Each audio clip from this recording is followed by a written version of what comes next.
Good evening, everyone. Welcome to another episode of The Entrepreneur's Kitchen. This is the episode number 41. And I will keep asking entrepreneurs, artists, creative people, leaders from all around the world about their recipes for a better and brighter future for all of us. Tonight, my guest is Evelyne Tollman Werzowa. Evelyne, how are you? Hello, thank you for having me. I have no idea what I'm getting into, so I'm looking forward to the unknown. Excellent. Yeah, it's always good to jump into things that, Yeah, you have no idea. that are uncommon grounds. Evelyne, you're a filmmaker, an actress, and a sound healer, and first and foremost, a really, really, really one of my favorite people. So such a nice person. And you have a very particular view on life, on relationships, on love, on raising children. And whenever we're in the same room, it's just while holding a knife. Exactly. And yeah, look at mine. Yeah, okay. All right, talk to us about family, husbands, children. What else, honey? This is a different show we're going to do. Actually, do you know this scene? I don't know from which movie. Robert De Niro goes to the shrink and says, the shrink asks him, "Oh, I think he's a mafia boss who can't kill anymore." So the shrink asks him, "Okay, so what does your wife, your children, and your mistress all have in common?" And he says, "They all go into my nerves." So excellent. I think it's anger management, the movie. Which is during lockdown, I'm working on breathing more, meditating more. Exactly. Well, I mean, since this is a kind of partly a cooking show, because we want to know about your recipe for a better world, is there also something that you're going to be preparing for us tonight with only 3 ingredients? Something that's so Californian, that's so easy to make, is guacamole. So I have onions, garlic, avocados, and lime juice or lemon. So. Well done. Well, I love guacamole. I love it. I truly, truly adore it. So I'm looking forward to the recipe. Now, finally, I can make one myself too. We're going both healthy. So it looks like, we're in this similar. So I'm going to make a carrot salad, a carrot, some lemon juice, and olive oil and some salt. That's it. Yeah, excellent. Well, so since we got that cleared, let's jump into the discussion. I have lots of questions I want to ask you, but first and foremost, I also want to let the people who are watching Entrepreneur's Kitchen know that we're taking questions on Slido like usual. It's Slido, and our event code is 86039. 86039. So, Evelyne, you are actually South African. I was born in South Africa, yes. That's really nice. That's the reason for your really nice sounding accent. And you have been an actress for a long time who then decided to start and make her own movies. How did that come? I will cook as I do this, right? Yes, please. Exactly. Have something. So when I was a kid growing up in South Africa, it felt very repressed. And you could get locked up for writing, for having a anti-apartheid sticker or anti-establishment or government sticker on your possession. One of my sister's friends was beaten up from having anti-government stickers. So anyway, the best way I found at a very young age was making up stories. So from a very young age, I just started making up stories with my sister and making our neighbors pay 50 cents to watch us. So that's how I started acting, making up stories, and have always just been addicted to it ever since. That is really cool, because the next question I wanted to ask you was about making stories, actually. So I may cry because I didn't realize I picked something to do that I always cry when I. So it's nothing personal. I didn't realize. There was sunglasses on. Like having second thoughts. Oh my God, what did I get myself into? Well, no, actually, do you, when you have to cry for a role in the films, do you also use onions, or what do you guys use? I have to. The first time I acted in a play when I was young, I was so panicked I wouldn't be able to cry that I brought onions with me to school just in case, and I used them with me in my pocket. But usually, hopefully, if I know what I'm doing and I'm invested enough, then I can cry.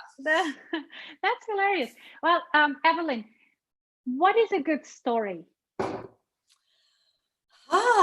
Where's your husband? He's got lots of good stories about you and your early years. He's a great storyteller. He is, yeah. I think a good story, of course, is based on Joseph Campbell's The Hero's Journey. And we all are fighting for the universal story. How do we overcome our shadow? How do we fight for something where we feel like we'll never be able to accomplish? Where do we get stuck? So for me, those are the stories I love and am most compelled by, not the action-packed fighting movies that my son loves. So it's like, you have a challenge, and then you go through an insightful and transformative stage, and then in the end you come out to be more enlightened. And why do we like those stories? What is so human about them that makes them function so well? I should not have picked onions to do this with. I'm sorry. I need something. So all of us get stuck in our lives in places where we feel like, oh my God, I'll never achieve this. I'll never overcome this fear, this obstacle.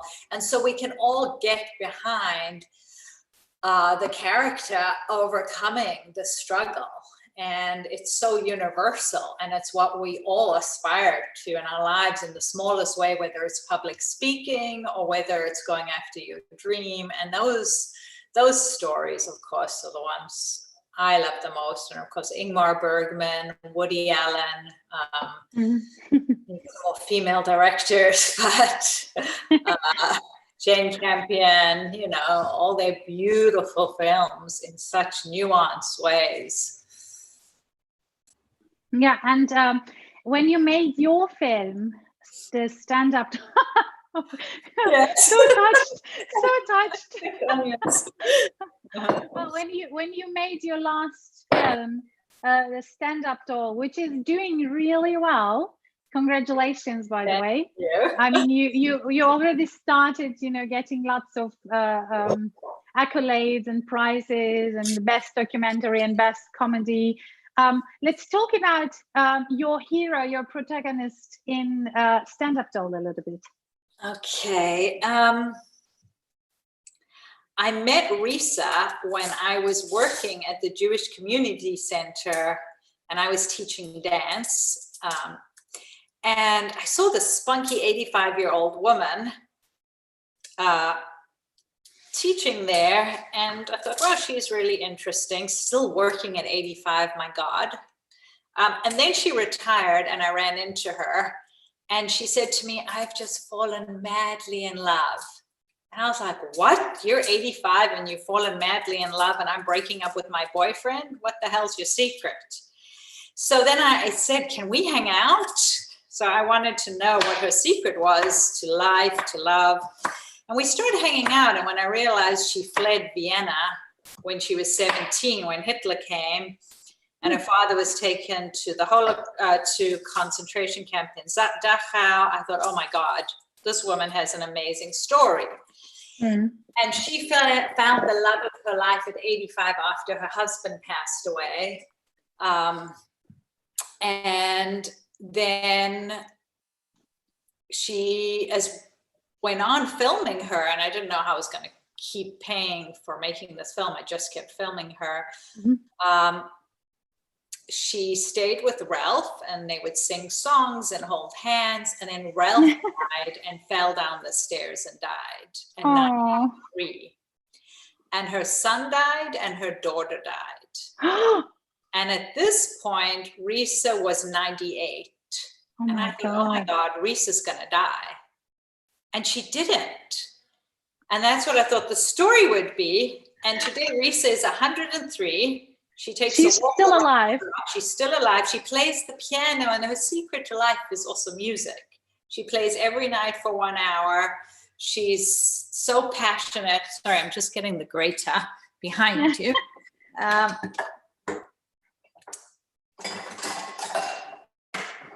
And she's just got an amazing attitude. Instead of being the victim, which is so easy for all of us to get into being the victim, she just looks at the positive.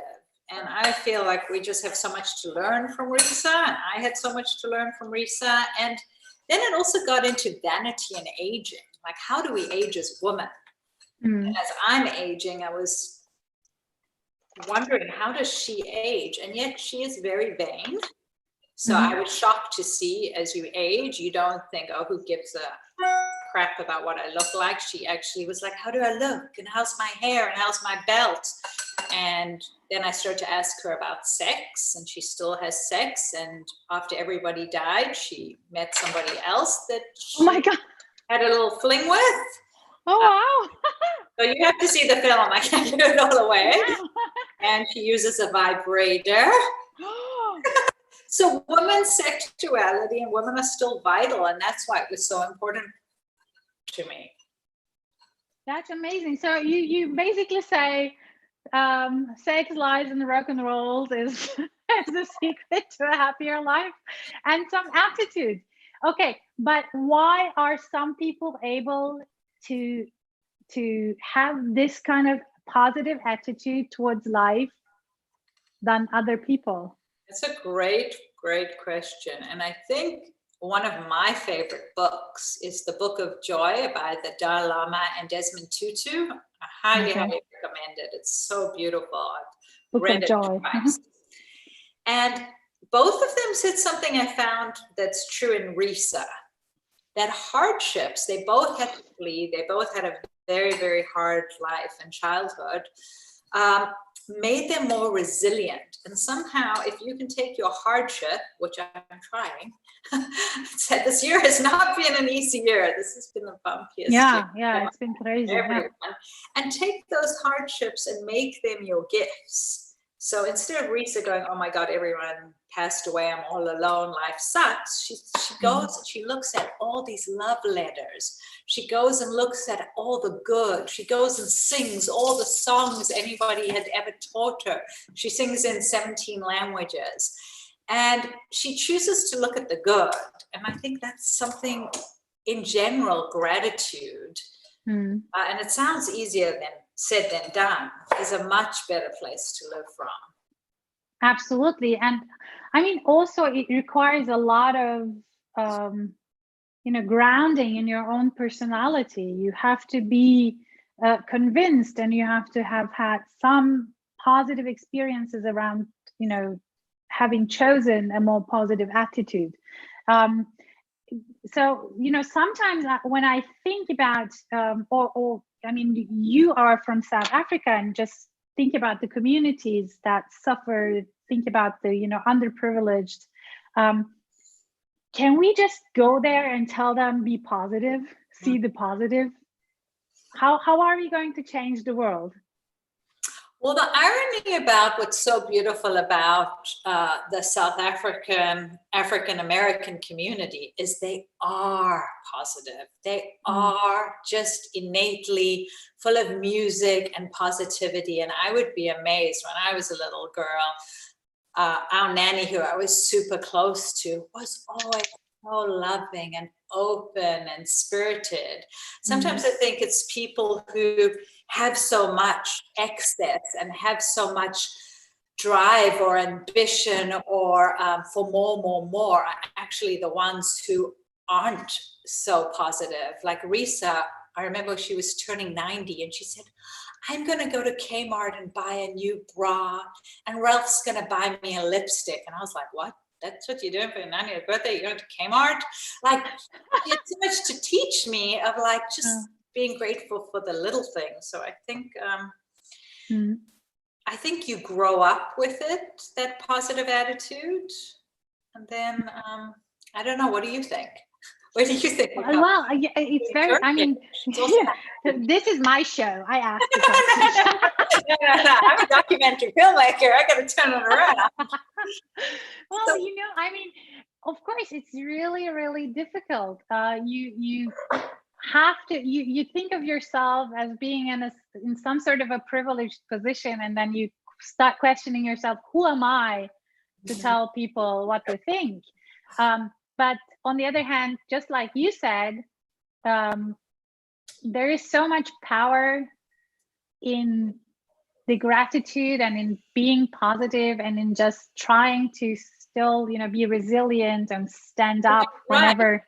Because Risa worked on it and worked on it every day. Where her daughter, what I found so fascinating, is her daughter, who was at the time, I think, 50, couldn't get pregnant and ended up dying of cancer. Oh.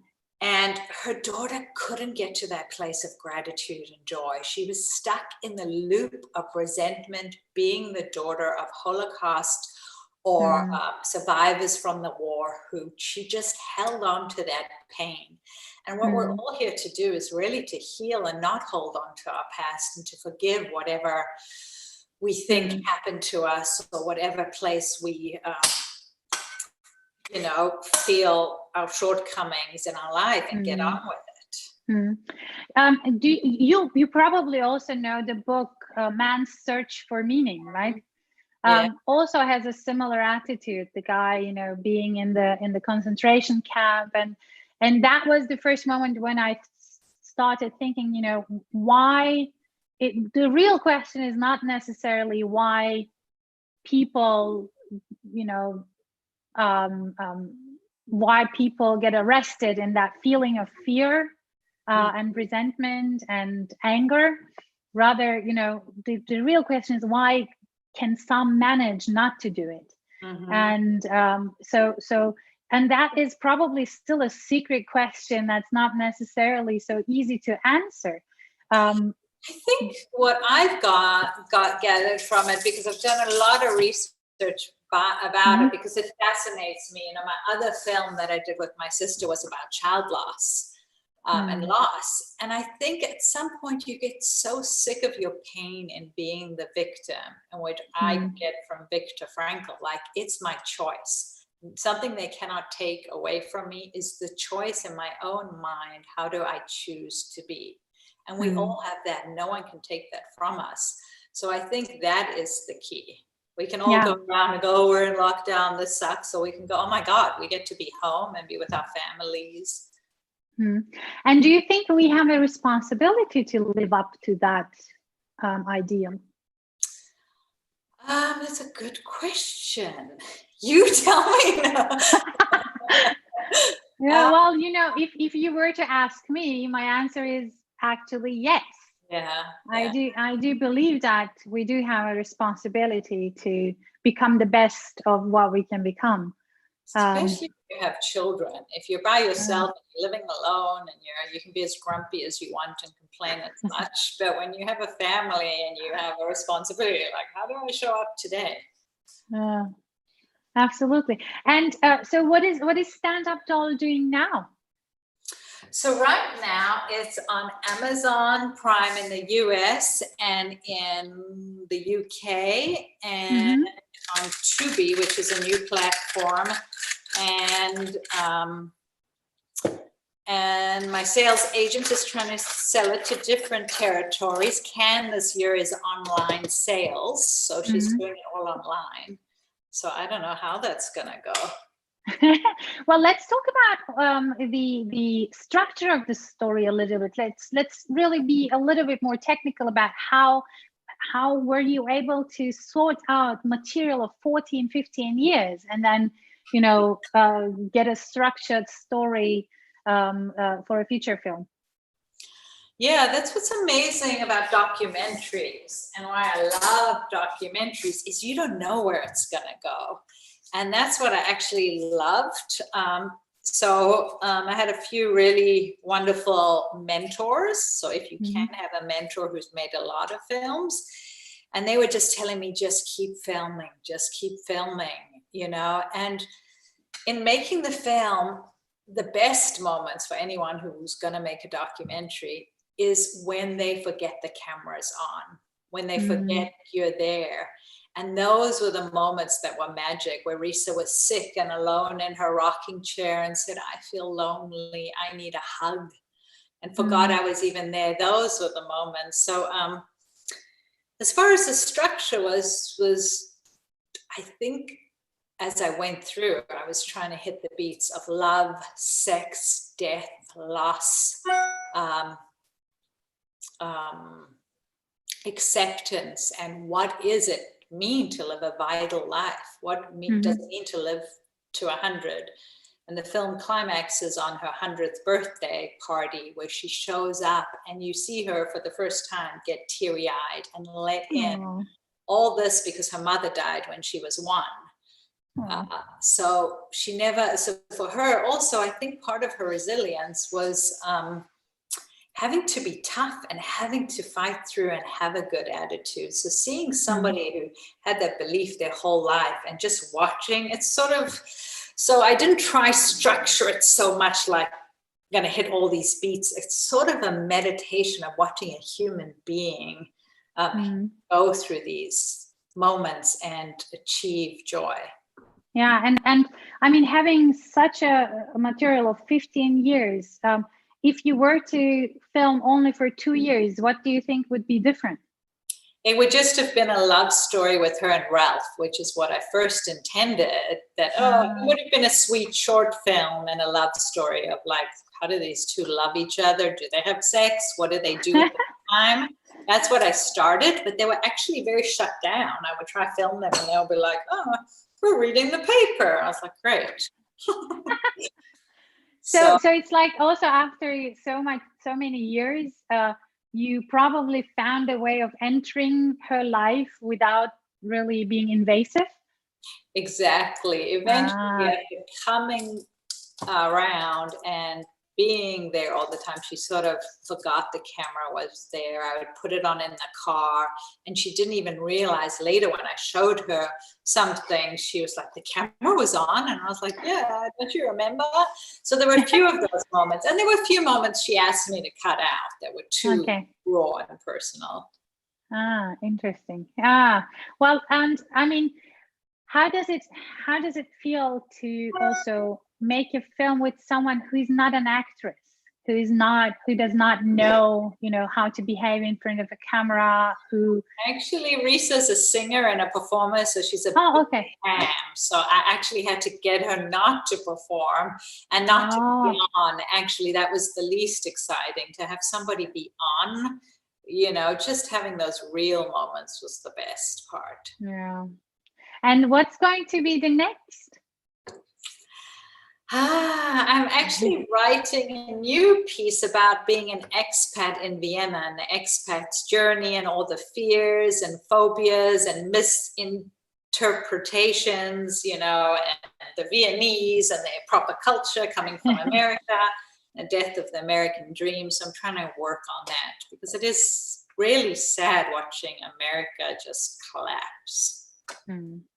Yeah, well, that's something I also wanted to ask you. So you came to live in Germany, in Austria, just last year, 2 years ago, something like that, right?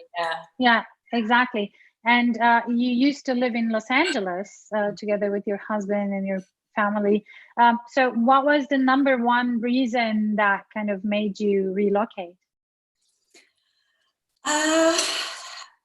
I think we sort of wanted a break from the hustle of the American dream, the carrot that's dangling there. And, Walter felt like it was just such a climb all the time. I wanted to live in a more sane society, and Austria is very sane. I like a little bit of the funk of America. I'm missing the funkiness.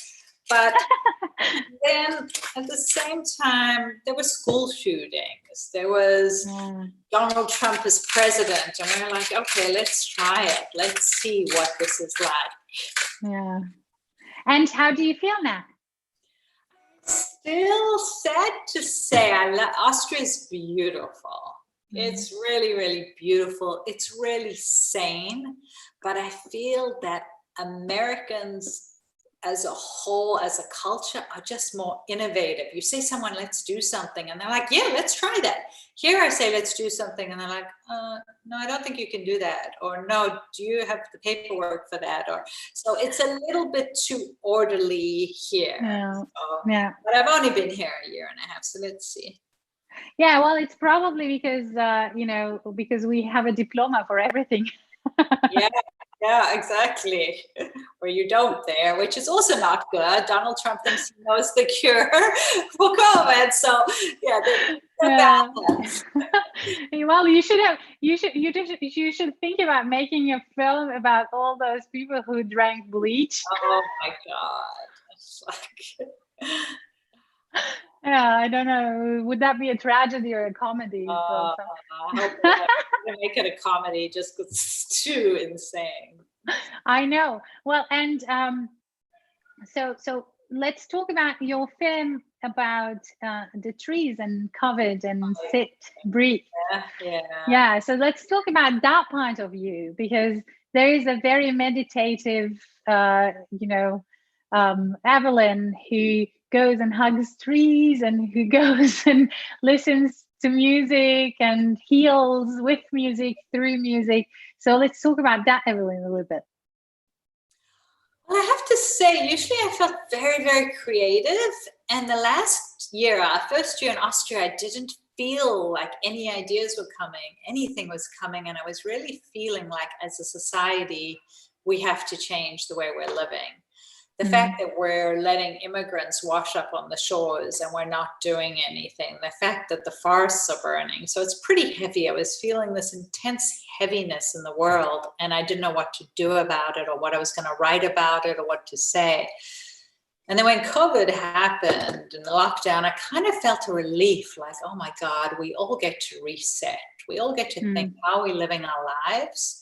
And I knew I wanted to say something, so I wrote a poem about it, that I felt nature, of course, is the best healer and the best teacher. And so I made this little 3-minute piece about how I feel about us having to reset, us having to stop and really be accountable. What's our part in it? What can we do? How can I personally reset? And how can I slow down? Because the way we're going, and it breaks my heart. We both have children. Like, what is the world for our children if we don't do a major reset? Like, all the stores opened in Vienna today and the restaurants. And like, I hope we go back different. Yeah. Do you think that's going to happen? I think we have no choice. Whether we like it or not, it's going to happen. Either we will try go back, especially in America, more full force, and then have to shut down and see what can we change. But it's so beautiful. I mean, the fact that the environment has cleared up so much, the fact that I heard that in the UK, the homelessness problem in 2 months was there are no homeless. They found them housing. A friend was telling me, which was a 5-year plan. They did in 2 months. So there's so much we can do. Yeah, I mean, recently I had someone who just spoke about, that we don't have the problem around production or around, I interpret it as around, solutions, but we actually have a distribution problem. The future is already there. It's just not evenly distributed. Someone used to say, I was reading a couple of days ago about this, or months ago, about this centennial light, which is just a light bulb that's been burning for like 120 years in the US in some some fire department, and it was a different technique, and it turned out to be extremely durable. Yet people from the industry said it's too durable. If we produce this, then we have to shut down the entire industry. So they decided to, put an there is a certain word for that. I don't remember, but break it consciously. To be able to produce more. So so what is your opinion about how we're going to be resetting? What is your strategy? I tell you, I have all the answers. I knew, honey. I was starting. One of my great ideas would be to give the government LSD, all of them. Because the government everywhere would just think in a much more creative, open way. First of all, I think there should be no borders. People should be able to live wherever they want to live. There's enough to go around. There's enough food. I'm totally with you on that. All this fear mongering, all this clinging for more. So to me, that's one of the biggest problems, is how we treat each other and how we treat immigrants. And also the oceans, how we consume, how we shop. I mean, Austria is very forward thinking and much better than so many places. And California was also very forward thinking in so many ways. But in LA, they were going to build a subway system that totally worked. And then the car industry years ago was too powerful and shut down the subway system. So we have to rethink in so many places what we can do to be more resourceful. And what's beautiful about COVID is people are coming together. People are thinking of their neighbors, their elderly. So it's showing us what we have inside, how we have to do that in a global way. Yeah, absolutely. Actually, there is a question here for you on Slido from Andy. Do you think the divide in American politics can be bridged, or is the divide going to get a lot worse first? As an American in London, he suspects the latter. That's a great question, and I really do think the divide can be bridged. I think at the core, what I love about America is the values are really good.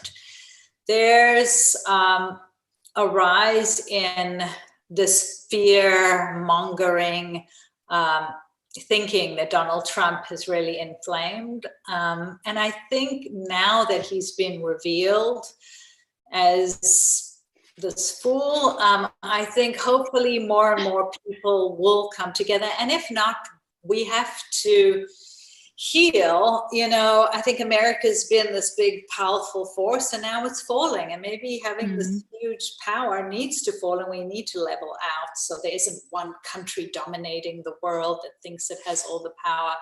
It's growth. Yeah, well, I think it's going to be really challenging, because just a couple of days ago, we had Christopher Keller, who said, this is probably one of the very first occasions in history where people do not look up to the United States for leadership. And just the opposite direction, actually. And last question, and then we're going to be wrapping up slowly. Where does your fascination with Yay! The biggest. Look at mine. Look at this. Do you see this? Beautiful. I'll have to eat after. I even decorated this time. My food usually doesn't look very good. Well, where does your fascination with the documentary film come from? Well, being an actor and a writer, I love the truthful moments, and documentary is so in the moment, so spontaneous. I love that you don't need a 3-hour camera setup, and you don't have to approve everything, and moment by moment, anything can happen. And so I just love that. Okay. I think that's, that spontaneity is really nice. Also with your person. So I totally feel it. And the last thing I want to just briefly talk about is your interest in sound. Mm-hmm. So years ago in LA, I was taking a yoga class and the teacher played Tom Kenyon. I don't know if you've heard of him or anyone. And I sat up and I was like, who is that? I was blown away. And if you don't know who Tom Kenyon is, you should all look him up. He is a sound healer who had the spiritual experience and went into the hospital because it was so intense. He thought he was having a psychotic episode. He was a therapist and heard these sound codes and got these messages from aliens, from other beings, telling him these sound codes to help humanity. And so, of course, being in LA, I went to one of his workshops and blew my mind. He does 3-day intensive workshops. And I just got obsessed and started learning sound healing and how sound can change your vibration and just help heal you in so many ways. So I love. Have you, or are you going to make a movie about that? I am not going to make a movie about that. No. You have to make one. There is one about him. So there's a great movie. No, but you know, about sound, how important sound is. Yeah, no, it is beautiful. You know, I would totally promote it also in our network, Sonophilia, because we're all about, you know, resonation and vibration. Well, so we're about to end, Evelyne. I want to thank you so much. But as you know, we never end before we tell a joke. I Googled one. Oh, you did? Well done. That's very good. Let me see what it was. A joke? Terrible joke, Tilla. So, hear about the new restaurant called Karma. There's no menu. You get what you deserve. Excellent. And I'm going to tell a joke for a filmmaker. You might be able to actually just say it. Why is thunder always after lightning? I don't know. Because even God needs to wait for sound. You didn't laugh. That was